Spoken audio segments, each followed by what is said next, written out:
Good afternoon. My name is Mark Spalding. I'm from the Ocean Foundation, and what I'm going to try and do is challenge you to think about what are we even talking about when we say the blue economy.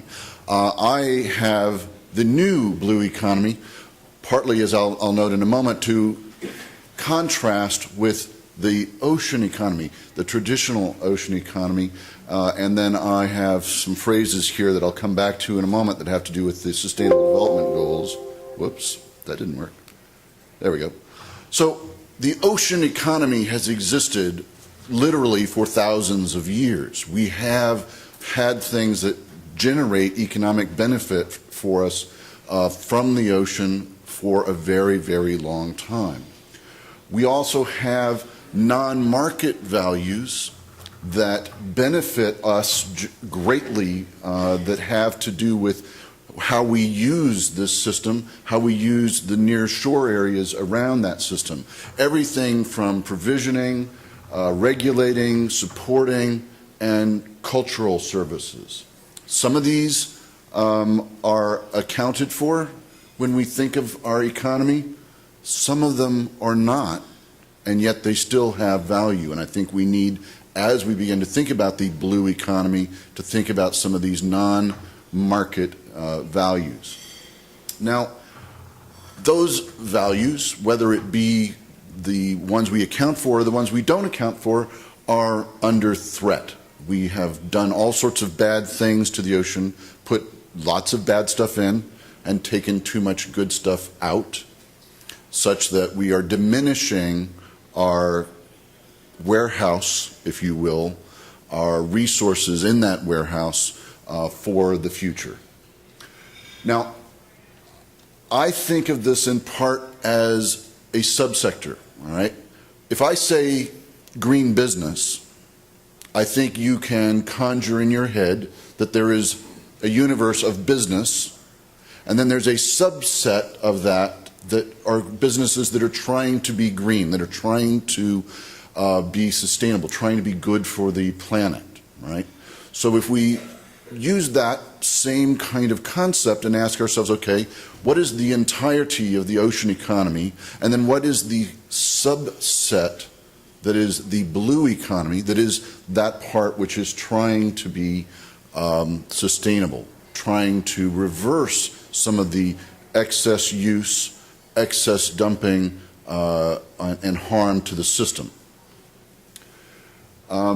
We have to recognize that we have been treating the ocean badly, and that we are the ones who have the capacity to treat it better going forward.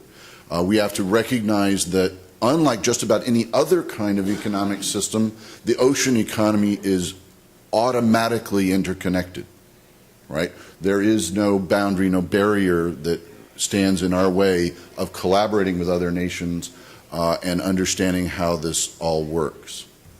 Now, I also want to contrast blue economy with this phrase blue growth, and this is the European Commission's definition of blue growth, and we don't hear this phrase much in the United States, but I think it's very clearly focused on growing all of the ocean economy.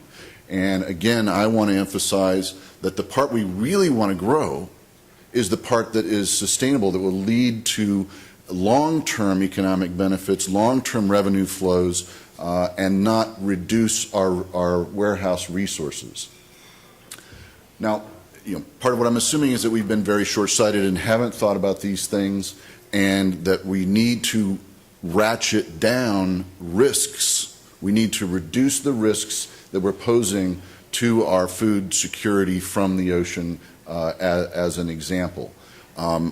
Now, I use the word new in my title.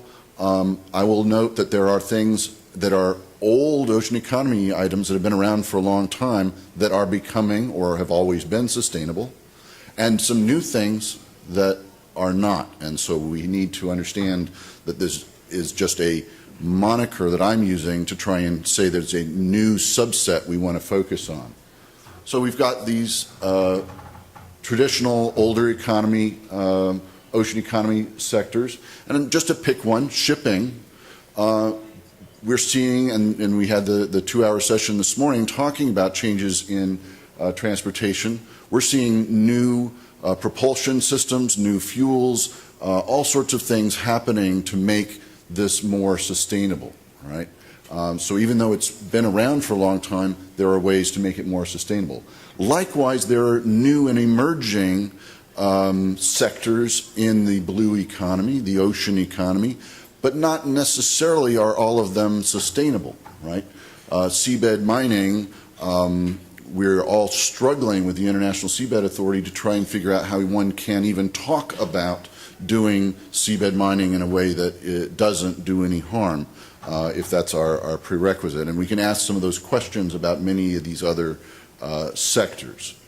Now, I'm going to nest this in part in that global economy and the collaboration of many nations, and think about the Sustainable Development Goals that have been adopted by the United Nations. And the great thing about these, unlike the Millennium Challenge goals that came before, which were very top-down, these are goals that were set by many, many more countries, have input from developing countries as well as developed countries, and are not sort of like we're going to do these nice things for developing countries. And so our challenge here is how to make use of these. And, the ocean is Sustainable Development Goal number 14, which was the opening slide and the phrase that I had there. But many of these Sustainable Development Goals can relate to the ocean, and I think we should think about how they relate to the ocean, whether it is something about food security and ending hunger under Sustainable Development Goal 2, or building resilient infrastructure, again, something that was part of the 2-hour Josie conversation this morning. And I think this is part of where our opportunities lie.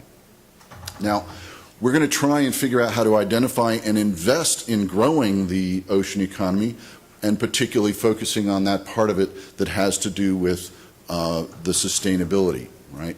One of the things we've been working on, and Charlie will be up here in a moment, is with the Center for Blue Economy at Middlebury, thinking about what is the ocean economy. And so we held a meeting in Monterey a couple of years ago and sat through listening to people from the U.S. Department of Treasury and their equivalents from, I think, 30 other countries, run through industrial classifications codes and ask which things were ocean.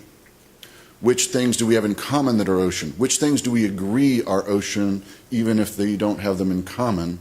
And then which things, are arguably within that category? And if you imagine sitting and listening to Treasury folks from multiple countries talk about industrial classification codes, it was as boring as it sounds, but it really gave us this universe of understanding of which industries fall into this category and how we think about what the ocean economy is. And we began the conversation then, okay, if that's our big universe, which part of that set of sectors fits into sustainability? We're then trying to organize those businesses. We're trying to get them into a Blue Economy Business Council that is being co-sponsored by the American Sustainable Business Institute and its European counterpart. Membership organization to try and have them share and understand what each other are doing. We're trying to think about things of those non-market pieces and figure out how to restore seagrass, mangroves, salt marsh grasses, and increase the protection and resilience of coastlines from storm surges, sequester carbon, and create value that at least benefits, say, coastal tourism or something like that, and coastal infrastructure that can be measured, even if the actual dollars here are more difficult to measure. Same thing with food resources. How do we do early warning related to ocean acidification? How do we design aquaculture in a way that is more sustainable, thinking about some of the oldest forms of aquaculture in riverine systems where you had polyculture in floodplains, all the way up to the newest closed recirculating aquaculture systems on land in tanks, right?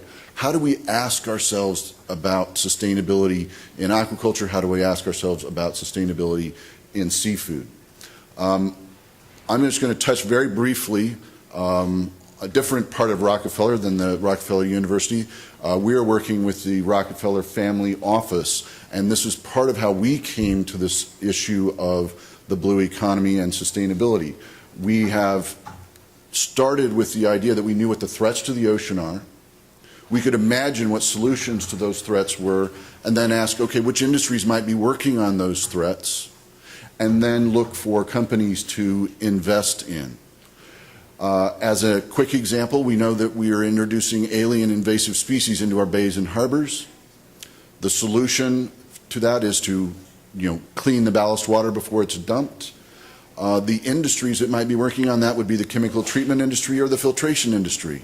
And we found a company in Switzerland to invest in that used UV light treatment combined with filtration.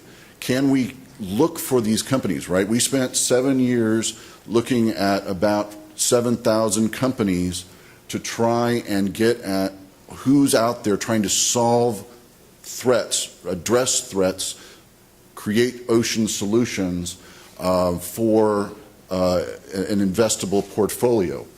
We have raised $25 million. We hold positions in 58 companies, and we have been performing at about 11 to 12% returns on investment, which is not too bad.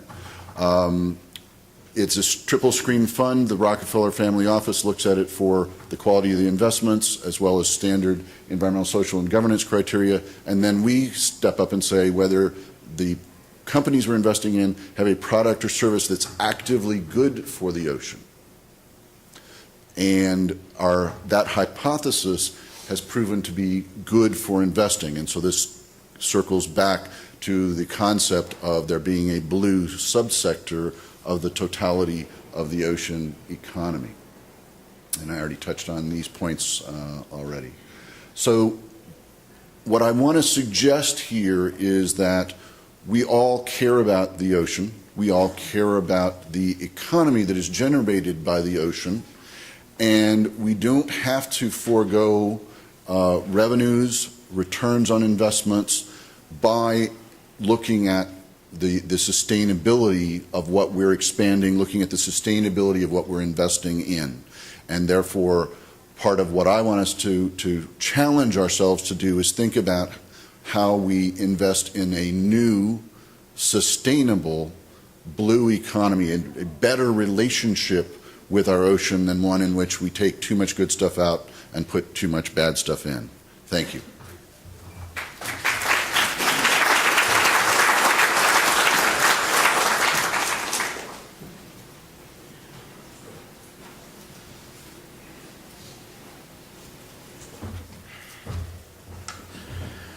Good afternoon. I'm Charlie Colgan. I'm with the Middlebury Institute, Center for the Blue Economy at the Middlebury Institute of International Studies in Monterey, California. Some of you may know me as in my previous existence from the state of Maine, where I was professor and at one time director of the coastal program.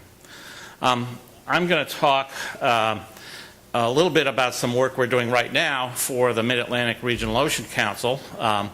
We at the center, along with our colleagues at the Marine Policy Center at Woods Hole, are conducting a study of the Mid-Atlantic regional ocean economy and its vulnerabilities to climate change. One of the reasons you don't see a paper from me in the collection of papers is we're still writing it. And our paper is due out in January or so. And so you're getting kind of an interim peek at some of the stuff that we've been doing. My charge today from Tony was to start with an overview of the ocean economy of the Mid-Atlantic region. So I'm going to do that. A lot more detail will be available in our report. And then I'm going to take a chance to just look ahead at some of the trends that we're looking at, both in terms of the evolution of the ocean economy and in terms of the climate issues.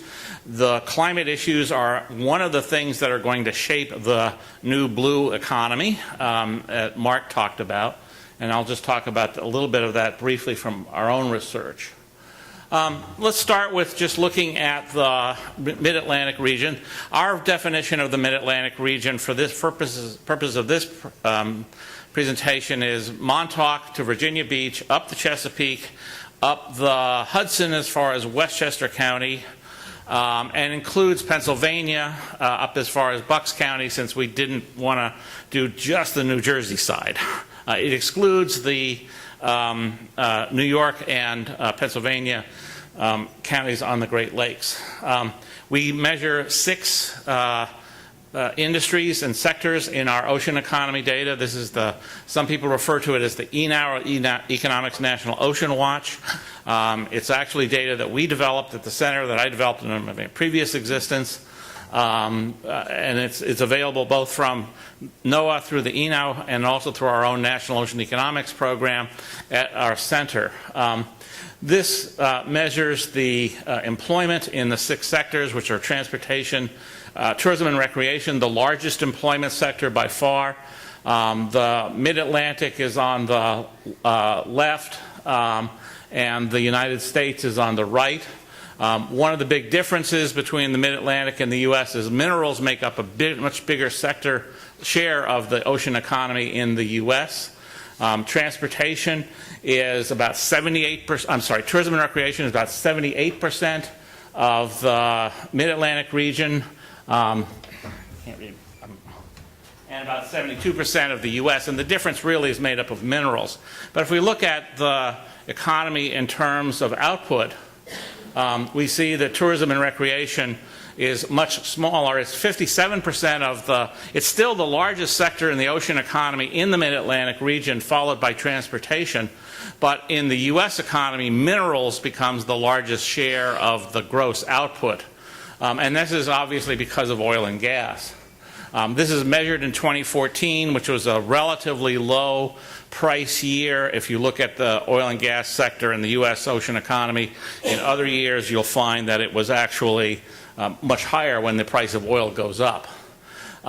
So what characterizes the Mid-Atlantic region really more than in comparison with the U.S. is a higher dependence on tourism and recreation, a higher dependence on transportation, a little higher dependence on living resources, and a little less dependence on ship and boat building in its economy.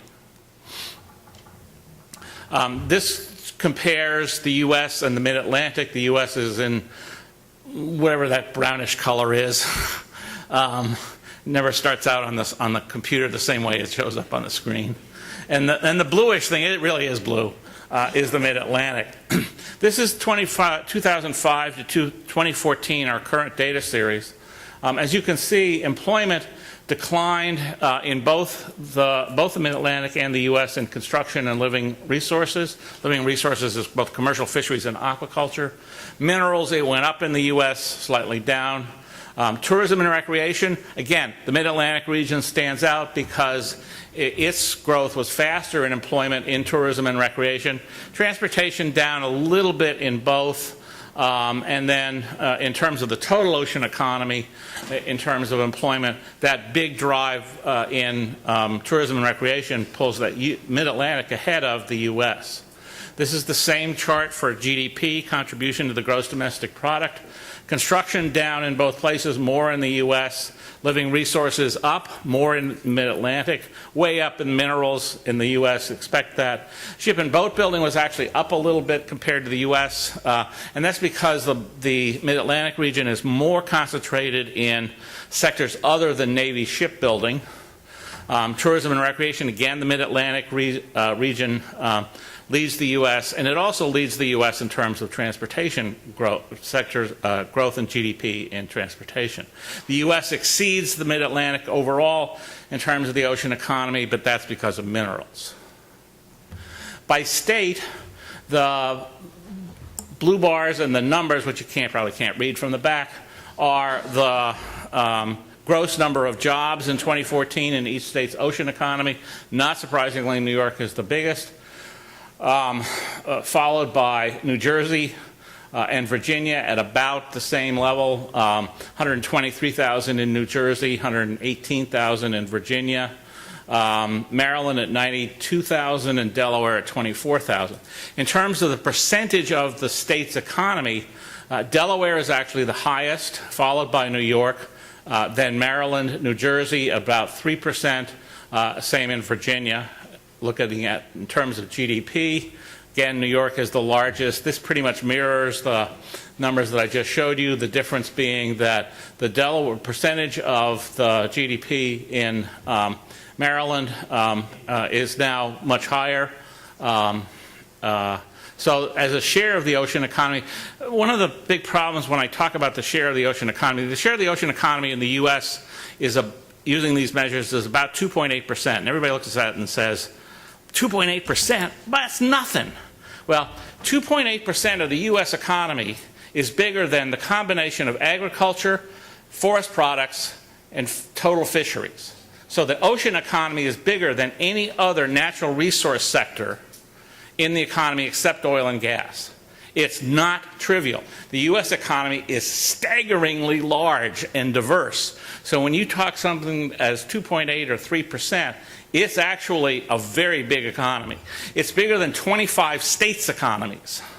So it's not, this is not trivial stuff for the U.S. as a whole, and at about 1.7% of the regional economy, it's a fairly significant number. The total number, incidentally, if you look at the total ocean economy, it's I don't remember. It's 50 billion in GDP. If you look at the coastal economy, this is the economy of the coastal zone counties in the Mid-Atlantic region. There's 16.5 million people employed in 2014 in the coastal zone counties. Again, pretty much the pattern shows it as it is in the other, with the ocean economy in terms of the states. And $2.5 trillion. $2.5 trillion. That's 2.5 trillion out of 15 trillion is in the coastal zone counties in the Mid-Atlantic states. So there is a lot of economic activity that is at stake when we talk about the ocean economy and the coastal region of the Mid-Atlantic that is far more significant in economic terms than simply the geographies would suggest. This is a quick look at the region. The ocean economy is a percentage of the county economy. Everything you see here in blue is above the regional average in terms of the ocean economy. So the more ocean economy intensive state counties are in blue. The less than ocean economy intensive counties are in whatever that color is. Yellowish, tannish, something.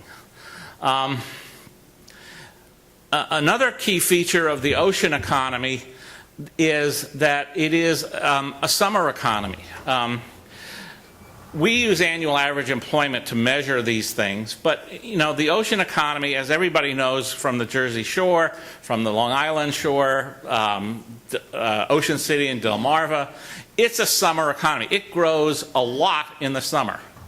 The red counties show the highest relationship of summer to annual average employment in tourism and recreation. So basically what you're looking at here in red, those are the counties that peak in the summer. One of the things we're looking at in our study is this peaking characteristic of the economy because the summer there are more people at the shore, there's more business activity vulnerable to sea level rise. It's a very different number than the annual average numbers that we tend to use to describe these kinds of areas. I'm going to talk just very briefly here about the outlook. This is based on a long-term, one of the long-term forecasts I work with. This is for water transportation in the U.S. We don't have a forecast for the Mid-Atlantic region. But in general, as you can see from the earlier slides, water transportation is a huge part of the Mid-Atlantic ocean economy, and it's going to follow pretty closely what the U.S. numbers are. The blue line represents GDP growth. This is 2001 to 2030. The bar in the middle represents the shift from history to forecast. The top one is GDP. The bottom one is employment. And as you can see, the underlying forecast here, which does not include recessions, this is a non-cyclical forecast, and I can talk about more of that if you need to, though of course the history does show up in that.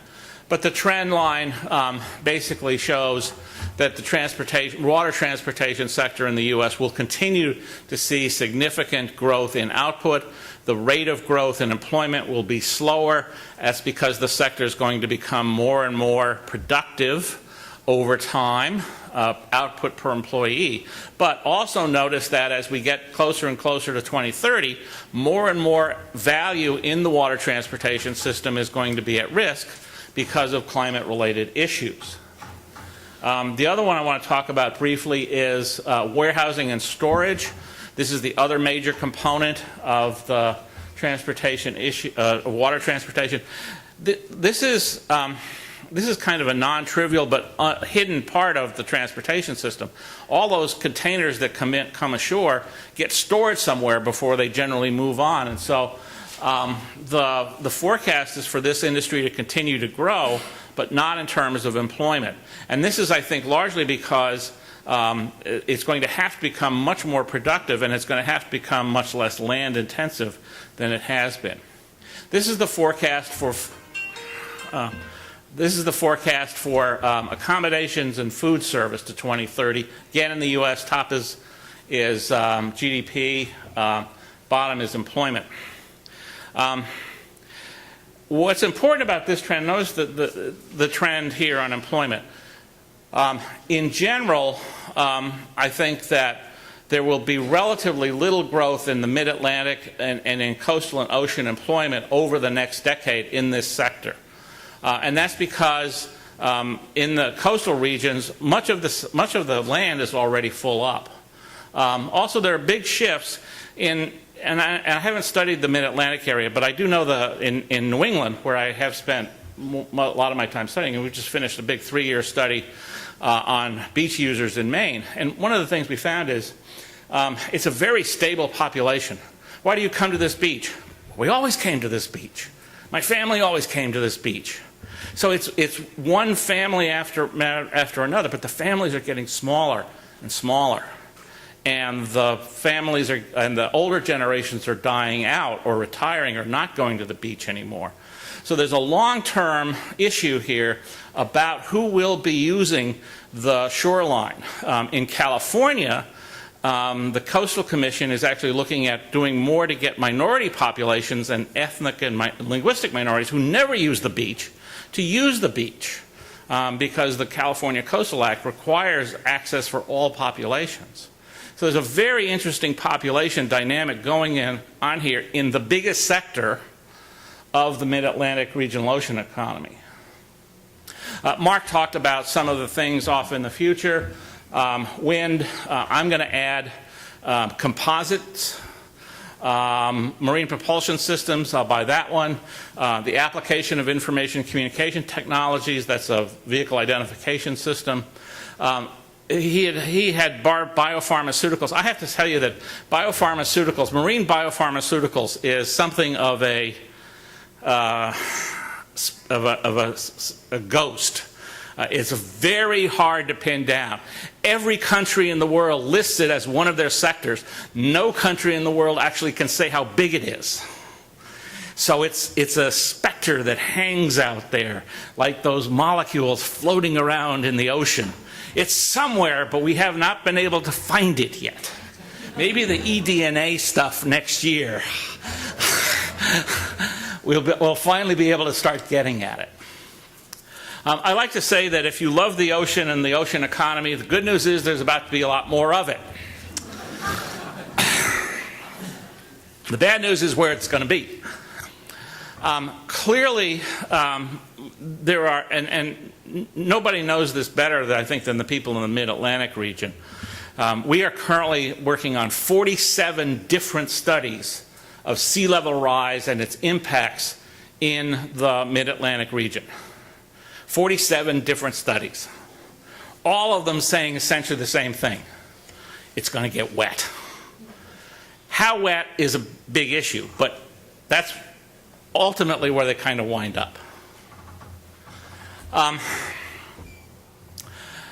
The management of climate change, the adaptation to climate change, the mitigation of carbon emissions through renewable energy and other shifts in the technology of using the oceans are all going to become part of the blue economy, the ocean economy. We are not measuring them now. Within a few years, we will be able to do that. We're actually changing right now. We're working with NOAA to create the first national ocean satellite account that will begin to measure some of these things. One of the things we're going to start looking at, and I'll talk about this more this afternoon when I do Porter Hoagland's presentation on ecosystem services, we're looking at the creation of the use of wetlands for a variety of purposes. Mark mentioned blue carbon. We've been looking at it as natural infrastructure and flood protection, and we've actually been doing a lot of work on investing in wetlands for flood protection. That wetlands are not simply something to be ignored. They are an investment opportunity for the climate changed world that we're dealing with. Now, I hate to disagree with Mark about anything, but there are some of us who really do groove on this stuff about what's in the ocean economy and not. You know, some of us like doing that. I know it's kind of geeky, but what the hell, somebody's got to do it. Our work is right now is trying to integrate this picture of the environment and the economy. We start by looking at the national income accounts, which is what I just talked about as the GDP. We need to expand that to include environmental services and the natural capital of fisheries and other resources. And then in the last layer, we look at ecosystem services. And the end result of this is an integrated accounting system. All of the things that Mark talked about and all of the things that we're talking about here in terms of the new blue economy and the ocean economy in the future, how will we know when we get there? How will we know whether we're making progress towards it? Until we can do the accounting systems, we won't know those things. We'll know when we're doing kind of good things and kind of bad things, but we won't know whether as a system we're getting anywhere till we do this. So a lot of our work is involved in this. For more information, that's where you can reach me. And I'll be around, and I'm going to be back this afternoon to talk more about ecosystem services, which is part of our Marco study, a little more on the environmental side than the stuff I just did. So hopefully this was a helpful setup for a lot of your presentations to come.